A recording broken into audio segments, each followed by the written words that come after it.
Welcome to Dadtrepreneur, the podcast tailor-made for the modern man balancing personal development, business, and family. This is Dadtrepreneur. What's up, guys? Welcome to the Dadtrepreneur podcast, where we talk about all things man, even the stuff men do not want to talk about. My name is Billy G. I'm Jared. What's going on, guys? Today, we're going to kind of delve into a little bit of about work and balance and life in general. We asked on the first podcast what you guys wanted to hear about, and that was by far the largest response we got, was balancing your responsibilities, the stresses in life, you know, the things that kind of come with being a man in 2023. Yeah. I definitely saw that being a repeat topic, repeat question amongst a lot of other things. But, yeah, for sure. And look, balance, to me, I feel like it's so impossible to get it to where it's perfected. Of course. You know, and that's in anything, whether it's fitness, your relationship, your business. So anyone that says they have the work-life balance perfected, I just don't see it. No, I don't think so either, man. I think balance isn't a destination. You're never going to like achieve it. It's always something that's to be strived for. You know what I mean? I think as long as we're cognizant of where we're maybe lacking in certain things, maybe putting too much attention on certain things, and you kind of just shift your focus where it needs to be within that moment, as long as we can be in like the zip code of balance, you know, I think that's a win. Yeah. And I feel like that could be applied to anything. Yeah. Just striving to be a little bit better than the day before. You know, I feel like that should be the battle or the goal that everyone strives for. Yeah. And I know that I struggled with that, and I still do. I would look too far into the future, and I would set goals that are too far out, or maybe, you know, I would expect too much, which can cause a lot of stress and anxiety and loads of issues. Yeah, I mean, you know, her guy said this one time, you know, 99% of the things we worry about never happen. Yep. It's so easy to just sit there and let your brain like dwell on the what ifs. You know, well, what if this happens? What if that happens? What if I don't do this? And like, you know, anxiety lies in the future and the past, right? So it's always we regret something we did, or I'm like nervous about something that's coming up. Anxiety doesn't really exist in the present. Yeah. You know, if you're just like in this moment, there's really no anxiety to be had. But you know, that sort of thing is way easier said than done. Me personally, I'm a planner. You know, I'm not this free-spirited kind of person where I can just live moment by moment. Like, I like to know like what I'm doing at certain moments in the day. Like I'm going to the gym at 1 o'clock. I'll be home by 2 o'clock. You know, I'm going to work at 8 o'clock. In March, I want to go to this place. You know, I like to plan things out, and I've always kind of been that way. So it can be difficult for me sometimes to like not plan things too far out or not get too upset if my like little schedule doesn't get, you know, ruptured a little bit. Yeah. And look, going back to the balance type of thing, I feel like this kind of goes hand in hand. We've talked about it before, where you're present, but you're not really present, you know? And I think that it's so important that the time that you do have where you are present, that you are genuinely present. Yeah.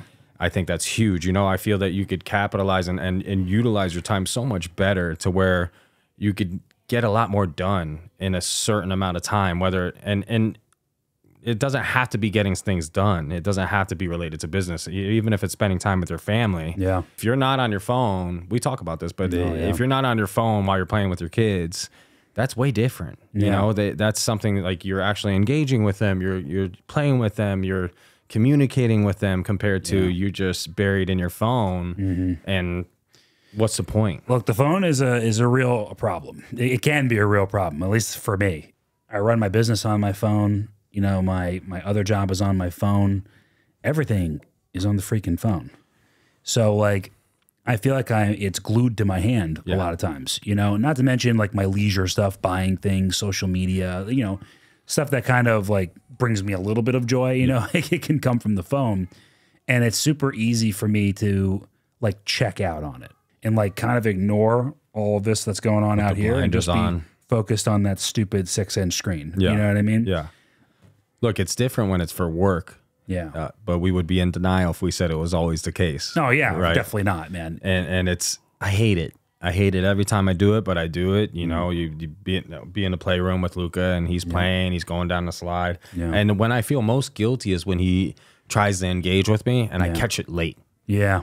And then I get really irritated with myself. So I'd be like, daddy, daddy. And like, I don't hear it right away. Of course, if I hear it and I'm present, I'm going to acknowledge right away. But since I'm on my phone and I got my phone, my face buried in my phone, it's just so much more difficult to connect, you know? So I think that's a huge play into the balance thing. Again, circling back, I don't think that anyone's going to find a perfect balance. I think it comes down to the time that you do have, making sure that it's spent properly. I think that that's huge. Oh, without a doubt. And, you know, I think it's all about like picking your battles. Okay. So like what is most important right now? Okay. So like sometimes what's most important right now is paying attention to your kid, right? Like, look, there's time for your kid to watch like some cartoons. There's a time for them to play with their friends. There's a time for them to play with their toys and be their own little human. But there's also time for like you to be doing those things with them. Yeah. I don't know, dude, like we're grown men, you know, and like for me to be playing with Barbies with a 4-year-old girl, you know what I mean? It's not in my nature, you know? It's like, it's not my default setting is to like play Barbies with Charlotte, you know what I mean? But I have to be cognizant of that, hey man, sometimes like right there in that moment, that's the most important thing I could be doing. And conversely, sometimes the most important thing I could be doing is talking to one of my clients, is handling stuff with Blackstone. You know, it's taking me time, you know, to be my best self. Hey man, like, you know, this hour I need to go to the gym.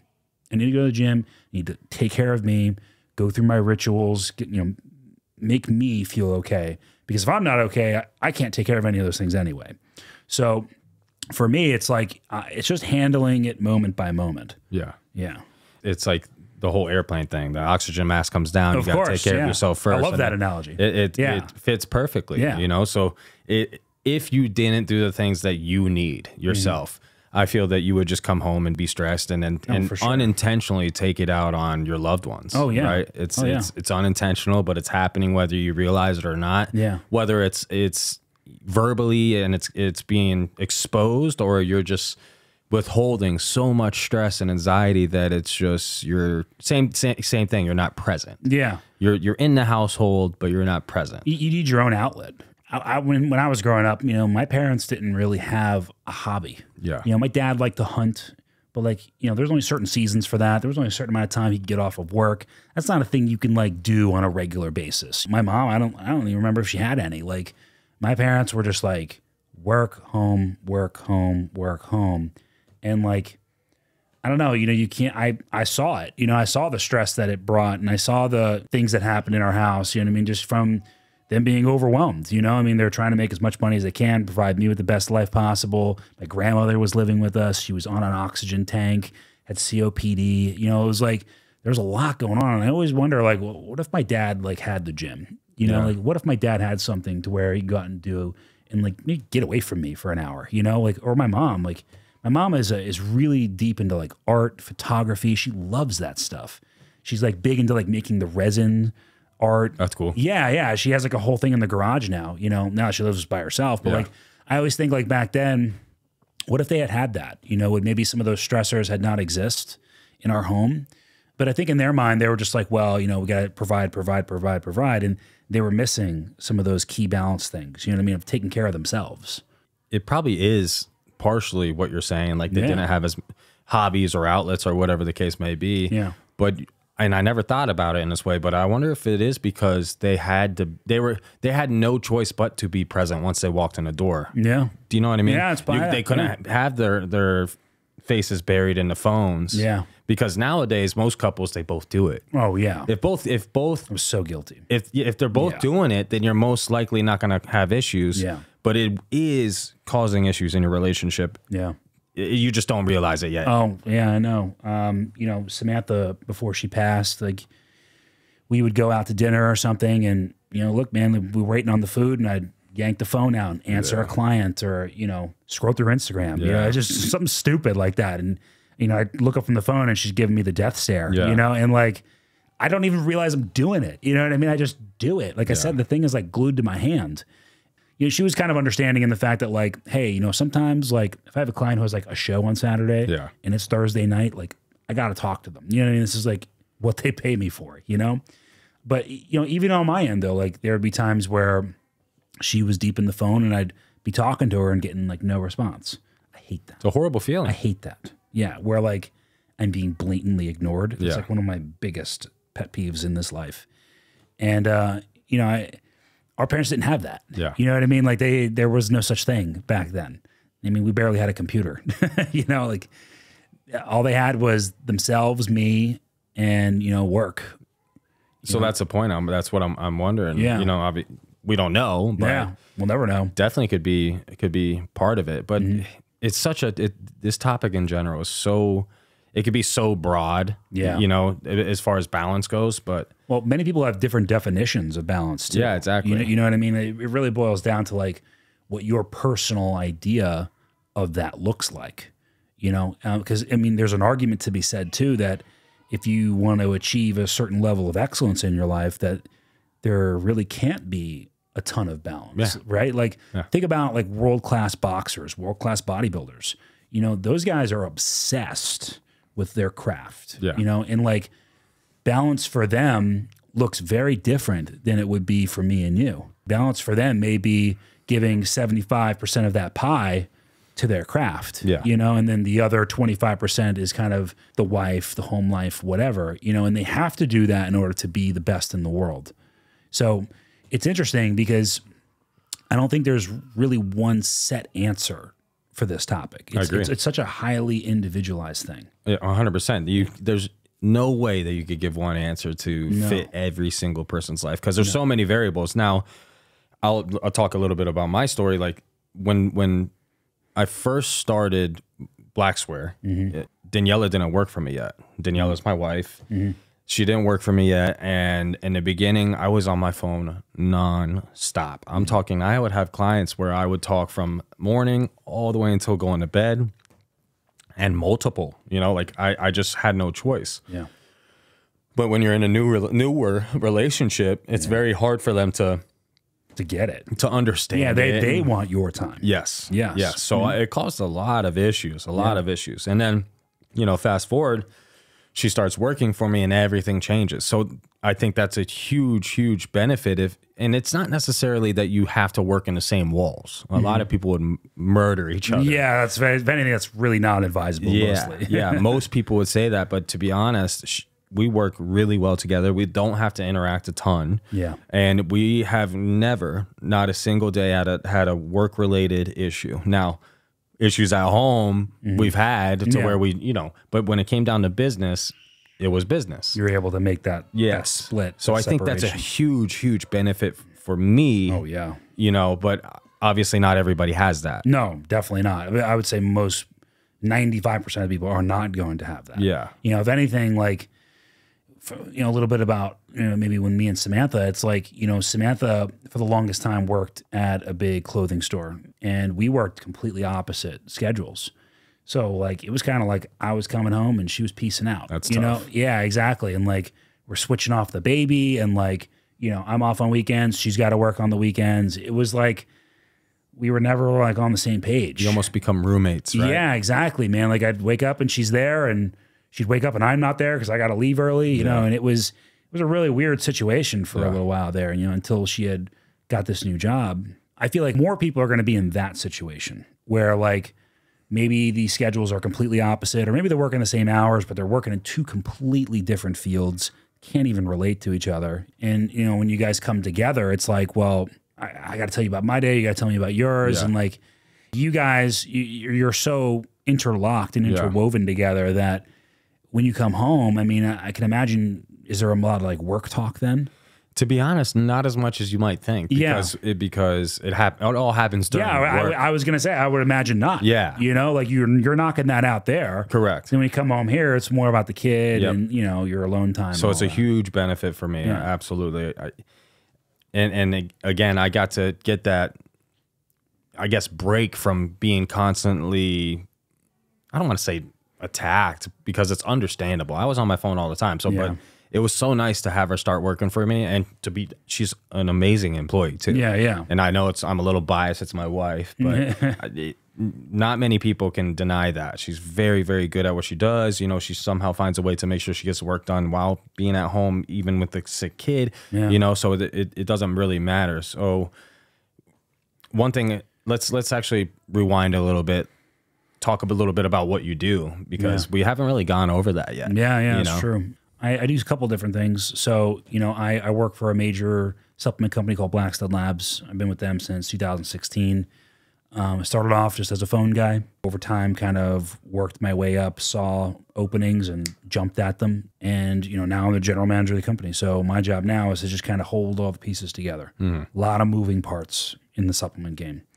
And my job is to just try and make sure all those moving parts kind of at least attempt to work in unison. Yeah. It's very difficult, especially, when you have shipping over here, and then I have my sales guys, and then I have wholesale, and then I have worrying about inventory, social media, emails, texts. There's this whole deal that you got to kind of make roll together. Yep. So I do that, and then I have my own coaching business on the side. So Billy G Enterprises, and what I do is I just get people in shape, man. That's my whole job. Is I take all the thinking out of fitness for people, because there's a ton of poor information on fitness on the internet. Yeah. You search how to bodybuild or how to get in shape, and you're going to get hit with tons of ads. You're going to get hit with tons of BS products, tons of BS programs.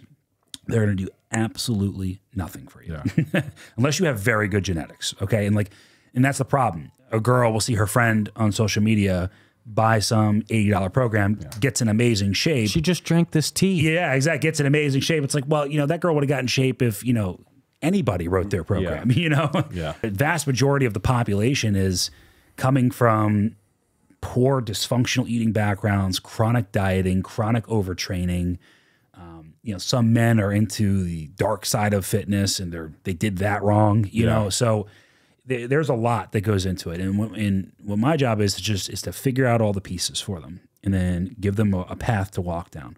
Now, I can't walk it for them. Okay. So I can't give people motivation, but I can give you the path to walk if you want the success. Yeah. So those are the two main things I do right now. I have a couple other things I do on the side to bring in little money here and there, expand my horizons, expand my experience level and things. But those are the bread and butters. And for the coaching, how would you say you separate yourself from the rest, aside from, it seems like you take more of almost like a scientific approach, right? Yeah.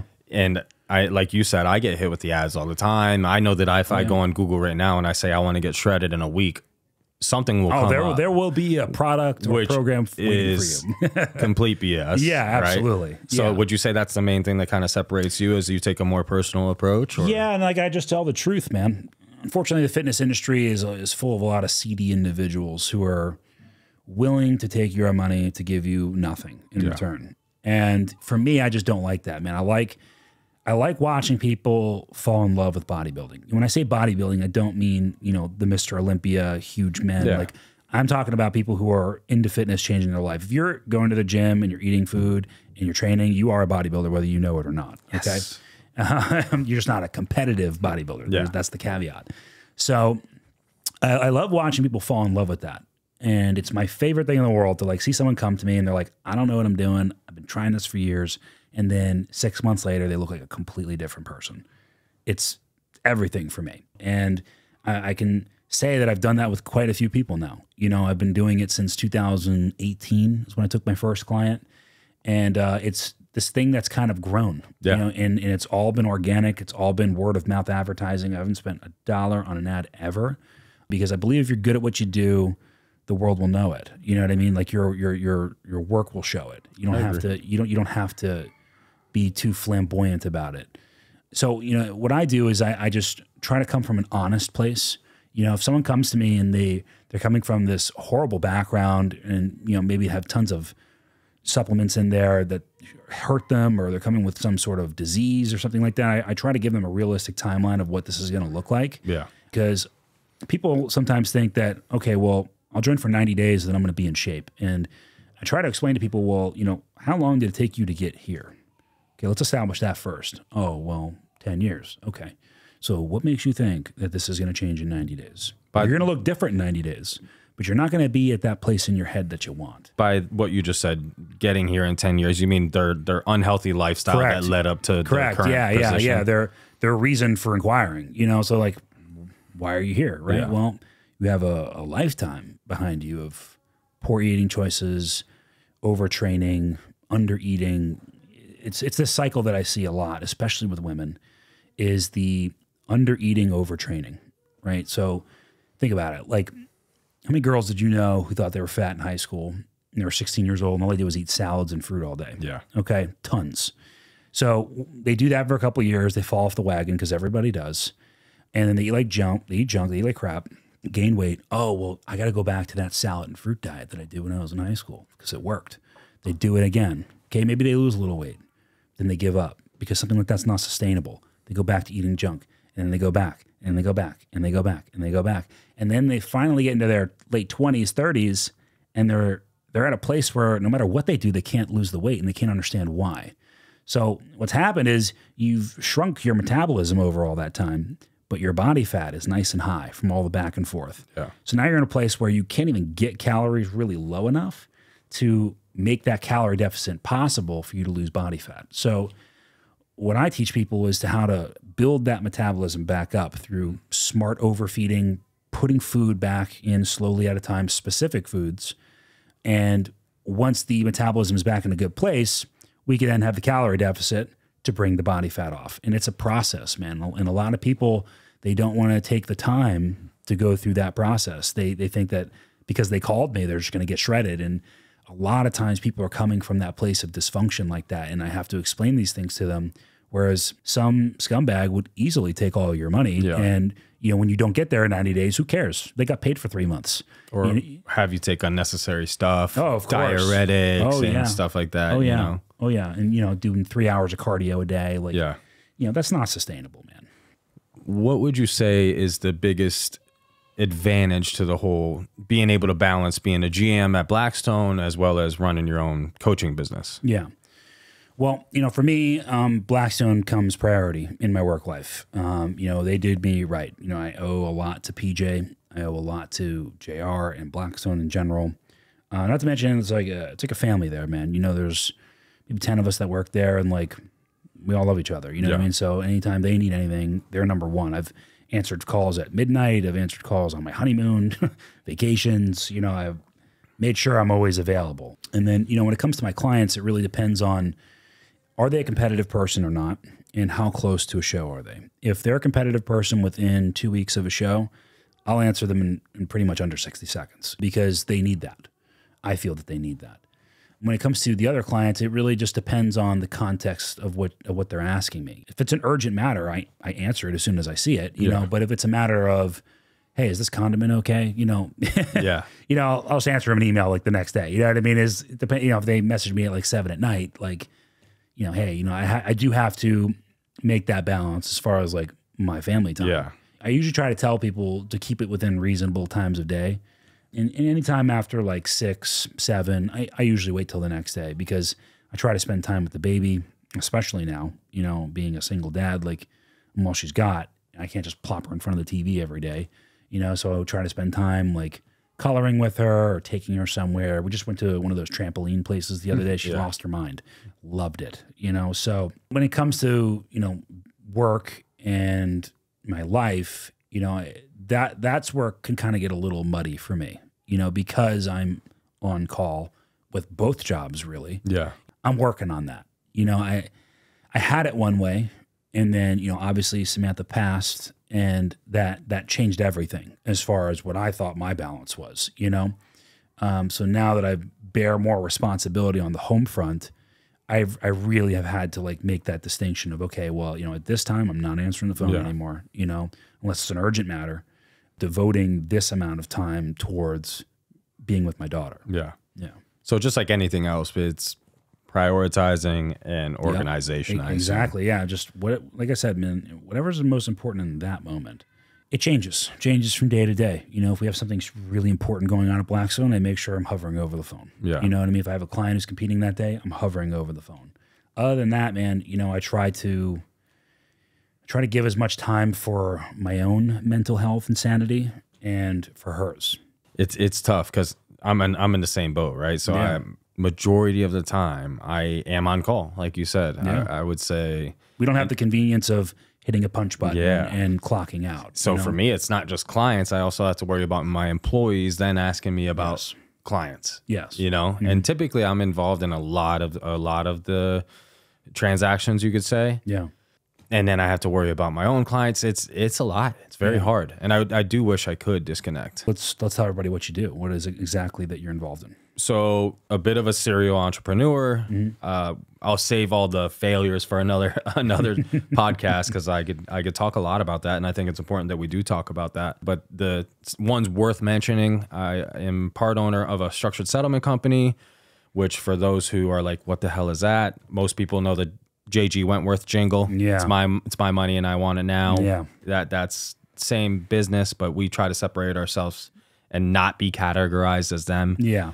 And then a roofing company, as well as ACA health insurance. Those are the three that I would say are worth mentioning. The other ones, either in process or in the grave, back burner or in the grave. Exactly. So try to fail at a lot of things, and I think that's a necessity, part of growth, and a real part of being an entrepreneur. But this is the balanced, focused podcast, so I'll stick to that. But it's tough, man. It is tough. And I really want to get to a point where I do disconnect past a certain time. And I think I just need to man up and do it. Yeah. That's the truth. Yeah. It's just the fear of the unknown. Is a certain client going to get pissed off if I don't answer past 7 o'clock or 8 o'clock? Right. Will they go somewhere else? Yeah. Yeah. We have that too. My sales guys are like that at Blackstone.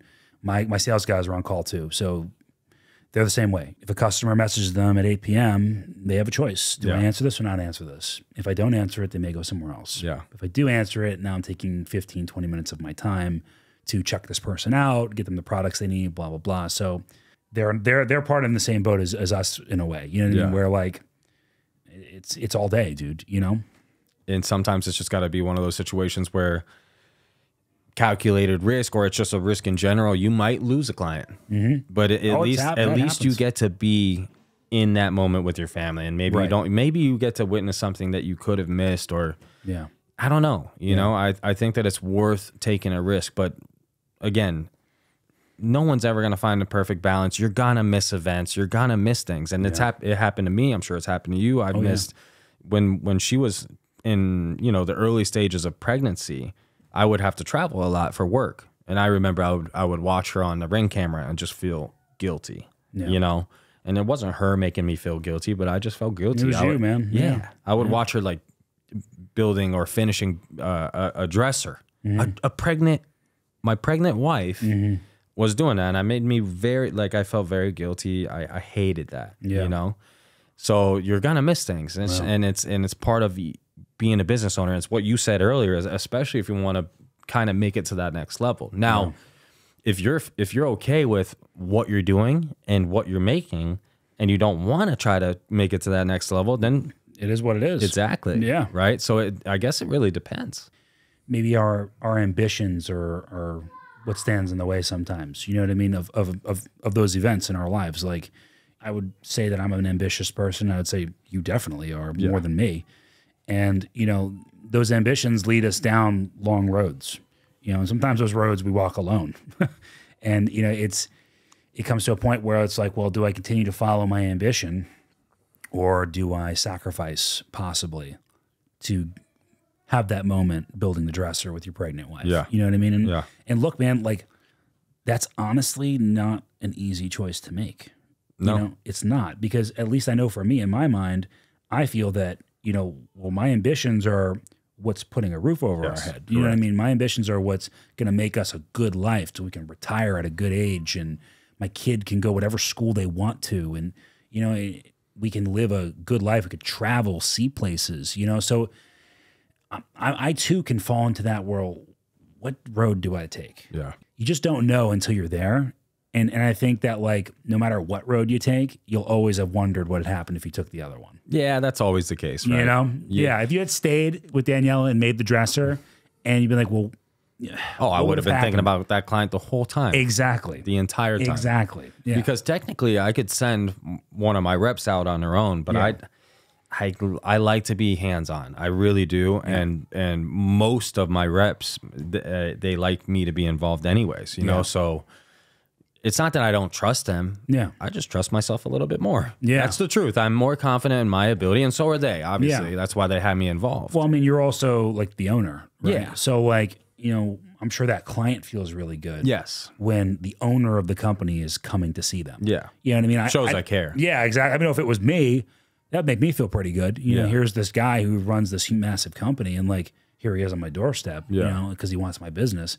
That would mean something to me. Yeah. I definitely get that logic. Yeah. But just like anything, like you said, it's, you do one thing, you're still going to wonder about the other thing. Yeah. So it's just never going to be perfect. Yeah. And you have these people out there that make it seem like there is a way to work these short hours and still make all this money. It's BS, man. Yeah, man. Like, you know, we talked about this on the first episode of like social media being the greatest liar of our generation. And I see this a lot with like the entrepreneur world and the fitness world, where this dream is sold, you know, where like you get this 30-second reel of somebody with a 6-pack driving a Bugatti and like, you know, they're like, oh, I'm 21, you know, I did this in like 1 year. And like they sell you this dream and it's like, well, hey, if you just buy my entrepreneur package, I can teach you how to do this. 2-week program. Yeah. You know, and man, like people don't understand that one, that may not even be true. Okay. It could be a most likely a complete lie. Okay. Could have you rented that Bugatti, you know, you may have just be a skinny kid with abs. You don't know. And two, if it is true, you don't know the source of all those things. Is it family money? Is it really an entrepreneurial thing? Yep. Did this guy just get super, super lucky? Yep. Because that exists too. All the time. I mean, someone just won $1.5 billion here in Panama, Florida. I mean, that's just dumb luck. Crazy. And that happens in business too, man. Like think about the guys who bought Bitcoin, you know, 20 years ago. There were people who were trying to pay for pizzas with Bitcoin because they had no money. You know, and that's a crazy story. Isn't that nuts? He paid the guy like 8 Bitcoin for a pizza. You know, like could you imagine being that guy? Yeah, I know. I know. And like you gotta understand that some people just have dumb luck, you know, and some people are just straight up lying. Yeah. You know, if it were that easy, man, if being a millionaire or being financially successful was that easy, everybody would be. Absolutely. You know, and I give the same analogy in fitness, man. Like if fitness was easy, dude, everybody would be fit. Don't lie. Don't pretend and act like, oh, I would just choose not to do it. No, everybody would be in shape if it were just a 1, 2, 3 kind of. If fried chicken was healthy. Exactly. If pizza we'd be solid. Was healthy. Yes. I'd be shredded year round. Let's be real. That's the most difficult part. I just had pizza over the weekend. Phenomenal. Why do we have to talk about pizza? Because I don't know. You brought it up. I'm doing 75 hard, man. You know, I'm trying to stick to it. But yeah, look, the point is balance is it's never going to happen. And if you're hearing otherwise, I promise you, it's not to say that you can't find some sort of balance where it works. But I think a lot of people are really going to struggle, especially if they're in a relationship and that person doesn't have a similar mindset. I think that's huge. For sure. I mean, being on the same page with your partner is everything. Semi-aligned goals. I'm not saying that your partner needs to want to be as successful and as wealthy and be an entrepreneur. I'm not saying that. Definitely not. But just somewhat understanding of your goals and your timeline and everything like that. But at the end of the day, I think that it's just going to come down to that organization and prioritizing things, like you said. Yeah. Making sure that whatever you're looking into is worth your time right then and there, and diverting your attention from something that may be more important, like your kid. Yeah. You know? Yeah. And if you don't have kids, maybe it's something else. Maybe there's something else that deserves your attention. It's a sick family member. Exactly. I mean, a sick dog. An animal. Let's say you even have an animal. Your dog deserves a little attention too, man. You know what I mean? It could be anything. Like there's very few people out there who have like legit nothing going on in their life. You know what I mean? There's always people that care. There's always responsibilities, and you're always going to have this juggling act. And honestly, man, as you get older, the more crap that just gets thrown into your little juggling act. Absolutely. You know what I mean? And the problems I had 10 years ago are not the problems I have now. They're much, much different. I think I've had to come to terms with realizing that it's okay to mess it up a little bit too. Yeah. You know, like not to get too hard on myself when I do catch myself slipping, or when I do catch myself scrolling through Instagram when I should be hanging out with Charlotte. Yeah. To know that like I'm just human and I'm going to make mistakes. Absolutely. And like the best thing I can do is just learn from those mistakes. Now, if it's something I continue to do every single day, well, then that's different, bro. You know what I mean? Like, there has to be a learning curve. You know, I get that. But at some point you have to arrive at a place where like you kind of have an idea of what should be happening. Yeah. You know? It almost becomes your own version of balance. Yes. Because like you said, it's not one size fits all. Everyone runs a different business or is working on a different business. Yeah. If you're working on a business, you know that's going to take way more time and effort. Yeah. Typically way more time and effort than most people are putting in. Definitely. Even if you're working at a company and your goal is to make more money, it's going to take more time. Yeah. And most people don't want to give that time. They just want to make more money. Yeah. Well, I mean, everybody wants to make more money. Completely I want to understandable. make more money. Yeah. Completely understandable. I want to make more money too, but I understand that that's going to either take another stream of revenue, so I'm going to have to start something else, or I'm going to have to put more time into something that's already making me money. Yep. And I'm not sure I want to give that up compared to being home to spend the couple hours I have with my son at night and my wife. Yep. Again, you're faced with that fork in the road, you know? To me, I just won't do it. Yeah. I really won't. So if I had to, if business was hurting so bad that I had to make it work, you bet your ass I'd be at the office. Of course. But until then, I'd rather spend my time with my family. But that's my version of what I think makes me happy and Right. my balance. Now, let's say like, you know, an alternate world, Jared, where like business is really bad, yeah, dude, like you need to take that extra 2 hours at work. Absolutely. You know what I mean? Like that's where like the what's happening right now situation comes in. Okay, well, you're in a financially comfortable place, so like you can say no. You can back off and be like, no, man, for the next couple hours, like I'm hanging out with my kid. Some people, most people, are not in that position. Yeah. Most people are in the position of, hey, we're struggling. Hey, we're living paycheck to paycheck. And I'm talking people who make like decent money, living paycheck to paycheck. That comes down to, well, am I willing to put in those extra couple hours? I was just going to ask you. Some people probably should. But that's what I was going to ask you. So the people that are living paycheck to paycheck, are they getting home at 5:30 and leaving their job at 5?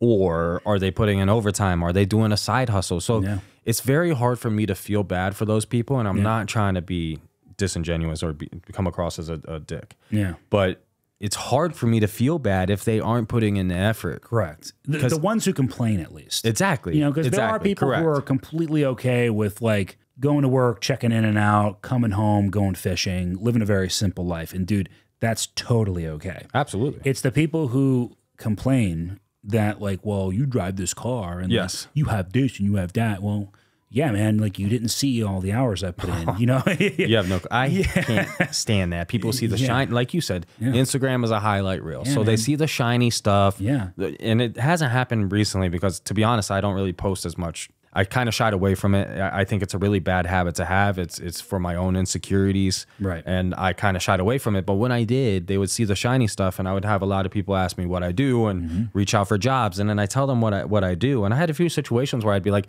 it's hard. I'm very transparent when people ask me. I don't try to say, oh, it's so easy. And you come in, you make easy money. Yeah.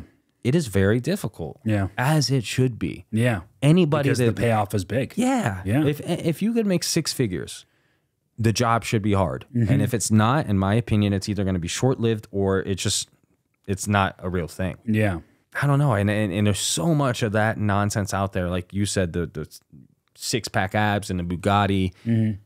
I could go tomorrow and I could go rent whatever car I want. Obviously, look, it would be expensive, but I'm pretty sure that anyone could save up enough to do that eventually. Yeah. Rent a car, go somewhere nice, dress clean, and take a video and just brag about how I did it. Yep. It would be very easy. And a lot of them that's exactly what they do. Yeah.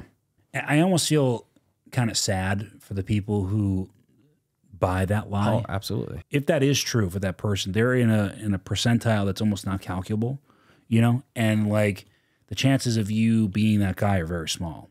Why not just strive to do like the best you can for you and be the best you that you could be? Yes. I tell people that in fitness all the time. Like people will send me a photo, right? And they'll be like, I want to look like this person. And I'll be like, well, congratulations. Well, that's Jay Cutler. Yeah, you will never look like that person because one, you are not that person, right? Yeah. You're not them. So we can make you the best you, that's for sure. But don't have this expectation that like you're going to look like Ronnie Coleman or Jay Cutler. You know what I mean? Like it just, it ain't a thing. Yeah. And it's the same with the money thing. It's the same with the business thing. Like, why don't you just work on being the best business owner you can be, and and enjoying your craft, finding something that you love and make money doing it. You know, don't expect to be Jeff Bezos. Yeah. You know, don't expect to be Elon. You know, those guys are, like I said, in a it's unattainable for the majority. Unattainable for the majority, and I think that a lot of people have unrealistic expectations and goals, which I completely support. Striving for greatness and setting high goals, but I think it's a very hard thing to attain. Yeah. So it's like you're better off being more realistic, like you said, challenging yourself, being better, a little bit better than you were yesterday. Yeah. And again, that's something that I'm working on a regular basis. I think a lot of times it's from insecurities. That's a lot of times. And that's why people are constantly comparing themselves to others. And like you said, in everything, fitness, business, anything. And Instagram is a huge, huge issue. Social media in general. It's just it does us way more harm than good. Yeah. I really wish it didn't exist sometimes. Yeah. It's got its benefits. They exist. Of course. You know, they exist. As with anything, humans abuse things. Yeah. You know what I mean? Like, look at all the popular drugs that are out there now. Most of them were made with very good intentions. Yeah. Okay? Like, really good intentions for a specific purpose. And, like, we just abuse the hell out of it. You know what I mean? We did the same thing with social media. I mean, social media was made to just, like, stay in touch with your grandma. And, like, you know, now people are out, like, selling nudes on it. You know? It's what it's become. You know? It's what we do. You know, and you know what you're saying about the expectation thing, I think that's so important in everything in life is managing expectations. Because if you set this high expectation, like really high, when you don't get there, You just get let down. People just give up. Yep. Right? Like make small goals. Yep. Small goals at a time. You climb the ladder one rung at a time. If you're standing at the top, the climb looks impossible. Yeah. You know what I mean? And I would say the vast majority of the people just end up not doing it. Absolutely. Yeah. And especially in business, but in anything. Yeah. Fitness, business, you name it. But especially in business, if you're starting a new business and you expect too much too quickly, good luck. Yeah. Good luck because you're going to be in the red for a long time. Oh, unless you get lucky or you have a venture that just happens to be in a different, unique type of space. Yeah, or like what happens to be hot at that moment. Yeah. You know, look, some people, again, get lucky. Absolutely. That's a thing. Timing, man. That's Timing. a thing, dude. You Timing know? is huge. Yeah, I mean, right place, right time, right idea. That does exist, for sure. But, you know, the guy who, like, wants to start an online training business or, like, wants to open up a store, like, you got to get your foot in the game. That game's been there. You know what I mean? Like, you got to step in and understand that, like, you got to climb the ranks a little bit. You need to establish yourself. You're not going to be killing it the first 6 months to a year, you know? Especially if you get into a saturated market. Exactly. Which, look, a lot of things are saturated. Everything is. And it's not to say that you can't succeed in something that's saturated. I'm sure there's people out there that are like, well, I want to start a supplement company. You totally can. Been there, done that. Yeah. Didn't go well. You got to find what makes you different, man. Exactly. You got to have you got to know your audience and talk to them. Sometimes that takes a lot of trial and error. You know, you're not going to knock it out of the park right away. Yeah. If you do, awesome. But keep that expectation, you know, of like, okay, well, this is what I want to be in the first 6 months. Okay, cool. Once we reach that, perfect. This is, you know, the next 6 months or the next year, you know, and if you keep climbing like that, eventually you'll look back down and be like, wow, you know, made it pretty far. And I think that's a huge issue too, is people don't have clear, defined goals. Yeah. And I mean, like crystal clear, like, okay, I want to make 6 figures. How are you going to make 6 figures? What's month 1, month 2, month 3? What do they look like? And if you're in a specific business, sometimes you could break it down per deal or per transaction. Yeah. Do the math on what it takes and make it happen. Put it out, put it on a vision board or whatever you need to do. Yep. Your subconscious mind is it's crucial. Oh, it's so important. You know, so the more that you look at it and think about it, the more you put it out in the universe. I'm a big believer in that. I've done it with a lot of things, and I think that that's a key component is just start in increments, make goals, accomplish, check them off the list, accomplish them, and keep it moving. Yeah. And just, you know, have positive self-talk about it. You know, like we talk to ourselves every day. Yeah. You know, and if you're constantly saying, well, this isn't working, I don't know what to do, blah, blah, blah. Yeah, you're probably not going to get that far, man. You know, it's okay to be like, dang, what the hell, when you hit a hurdle, for sure. But like, be in the mindset of, okay, well, I hit this hurdle. It's okay. How am I going to get out of this hole? You know, and then boom, start looking for solutions. Like, I feel like that's like all life's about is just looking for solutions. Yeah. Because life shows up, man. I mean, look at me. You know, life showed up in a horrible way. Yeah. You know, and like it'd have been easy for me to just lay down and die, but like my mind immediately went to, okay, well, what's my next step? What's the solution here? And boom, just start working, just start working, just start working. And you know, you can apply that concept to your, you know, the businesses, the fitness, to I was just going to anything in your say life. that's the easiest way. I don't want to say easy, but that's the smartest way to start something is you find a problem and you come up with the solution, right? That's what an invention is. Yeah. Or you find a problem and you come up with a better way of doing it. That's typically the two ways that you're going to be able to come up with a business or an idea. Yeah. You know, so I agree with you. It could be applied to so many different things. Yeah. So I think the conclusion we came to is, you know, balance like doesn't really exist. I would say kind of exists. Yeah, I would exactly. Yeah, I would say for certain people, you're gonna find your own balance, but there's not a one size fits all solution, and that's the point. So, and I think that's probably part of the issue is people think they're gonna get it perfect, but it doesn't exist. Yeah. So, I would say if you guys liked the episode, please like, comment, subscribe. We would love to get any and all feedback, whether it's episode suggestions, you name it. We're here for it, and you know we appreciate your time. Again, I'm Jared. I'm Billy. Thanks, guys.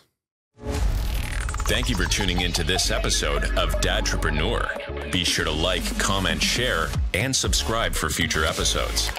Stay connected with us on Instagram @Dadtrepreneur Podcast. See you next time.